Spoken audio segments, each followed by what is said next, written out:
হযরত ওমর ইবনে খাত্তাব রাদিয়াল্লাহু তাআলা আনহুর জামানায় হযরত ওমর ইবনে খাত্তাব রাদিয়াল্লাহু তাআলা আনহুর একজন ছেলে ছিল, তার ছেলের নাম ছিল আব্দুল্লাহ রাদিয়াল্লাহু তাআলা আনহু।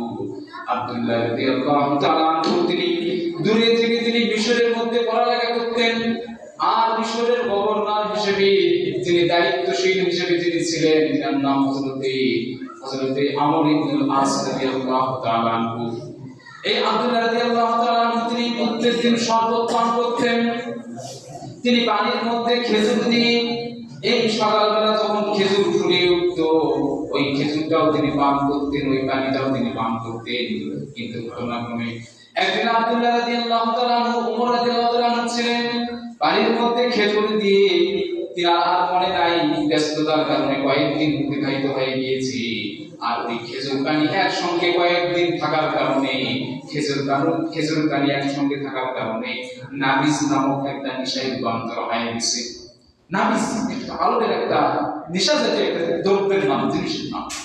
খেজুর পানি একসঙ্গে কয়েকদিন থাকার কারণে নাবিস নামক একটা মাদকে সেটি রূপান্তরিত হয়ে গেছে।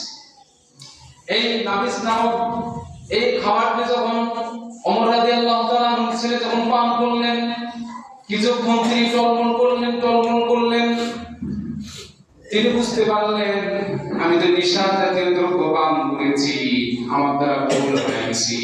ওমর রাদিয়াল্লাহু তাআলা আনহু ছেলে সঙ্গে সঙ্গে মিশরের গভর্নর হযরত ওমর ইবনে আস রাদিয়াল্লাহু তাআলা আনহুর কাছে গেলেন। যাওয়ার পর বললেন যে গভর্নর সাহেব, আমার দ্বারা একটা অন্যায় হয়ে গিয়েছে, আমি মনের অজান্তে আমি নেশা জাতীয় দ্রব্য পান করেছি, আপনি আমাকে শাস্তি দেন।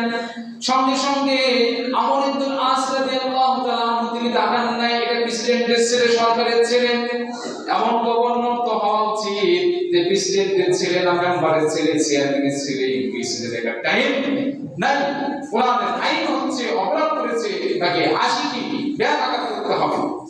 সঙ্গে সঙ্গে মিশরের গভর্নর প্রেসিডেন্টের ছেলের উপরে 80টি বেয়াদবি করলেন।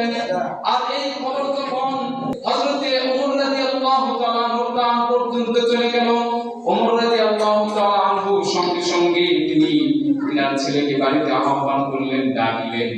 তিনার ছেলে যখন বাড়িতে চলে আসলেন, আসার পর তিনার ছেলেকে তিনি প্রশ্ন করলেন, বাবা তুমি কি নেশা জাতীয় কোনো দ্রব্য পান করেছো নাকি?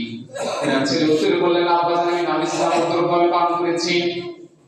ওমর রাদিয়াল্লাহু তাআলা রাগ হয়ে গেলেন, তোমার শাস্তি তো ওখানে হয়েছে, ওই শাস্তি এই মদিনার কোন মানুষ দেখে নাই, আজকে মদিনার সমস্ত মানুষের সামনে আমি তোমার বিচার করব। ওই শাস্তি হয়েছে ওটা আলাদা কথা, আমার ছেলে অপরাধ করবে আমি আর প্রতিবাদ করবো না, আর মানুষ দেখতে পাবে না, মানুষের লোকালয়ে আমি তার শাস্তি দিব, এটা হতে পারে না। সমস্ত মদিনার সমস্ত মানুষের সামনে তার ছেলেকে 80 টাকা চাওয়ার এই হলো ইসলামের শিক্ষা, এই হলো কোরআনের শিক্ষা, কোরআনের আইন। আর বিশ্বনবী সাল্লাল্লাহু আলাইহি ওয়াসাল্লাম বলেন, মান ক্বালা বিহি সাদাকা, কোরআন যা বলে সত্য বলে, ওমান কামিলা বিহি উজরা, আর কোরআন অনুযায়ী যারা নিজেদের জীবন পরিচালনা করবে আল্লাহ রাব্বুল আলামিন তাদেরকে মৃত্যুর পর আল্লাহ তাআলা তাদেরকে পুরস্কৃত করবে। সুবহানাল্লাহ।